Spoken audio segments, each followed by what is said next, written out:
Good morning, everyone. I'm Shraddha, and today we are going to see the market outlook for the day. Today, SGX Nifty is giving us a negative opening indication as SGX Nifty is at 15,664.20 levels, lower 112.60 points. US market had shown a downward movement yesterday, so today you will be able to see a bit negative impact on Asian markets. So in this case, let's see what should be your strategy for Nifty and Bank Nifty. Let's talk about Nifty support and resistance. So Nifty finds support around 15,650, while 15,900 will act as resistance. Talking about Bank Nifty support and resistance, then Bank Nifty finds support around 34,500, while 35,400 will act as resistance. For intraday traders in cash intraday, you can buy MASTEK between 2,209 to 2,221. Stop loss you can keep at 2,184. Target you can keep at 2,235. Derivative future call intraday, you can sell JINDALSTEL future at 405. Stop loss you can keep at 410. Target you can keep at 400 rupees.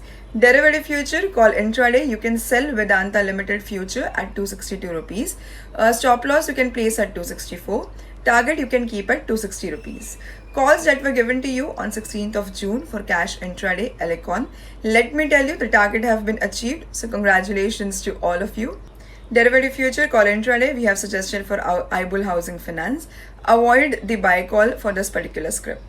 Let's talk about stock in news. So LG Balkrishnan and Brothers, HDFC Asset Management Company, acquired 2% stake in the company via open market transaction on June 14, increasing shareholding to 7.29% from 5.29% earlier.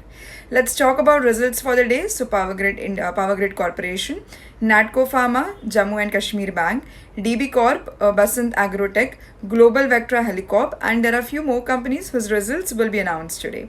Let's talk about IPO updates. So firstly, Shyam Metallics. Shyam Metallics IPO was subscribed 121.4 times the reserve portion on day 3 of bidding. Talking about the subscription status, then qualified institutional buyers subscribed 155.71 times the reserved portion. Non-institutional investors subscribed 339.98 times the reserve portion. Retail investors subscribed 11.58 times the reserve portion. And employees subscribed 1.55 times the reserve portion. Let's talk about Sona Comstar. So Sona Comstar IPO was subscribed 2.28 times the reserve portion on day 3 of bidding. Subscription status, if we talk about, then qualified institutional buyers subscribed 3.46 times the reserve portion. Non-institutional investors subscribed 0.39 times the reserve portion. Retail investors subscribed 1.57 times the reserve portion. Let's talk about the international markets. So firstly, US markets. US markets closed in the red as Federal Reserve sees no rate rise till 2023. Banks led the gainers while technology and social media stocks lead the losers, with industrials and metals also seeing selling pressure.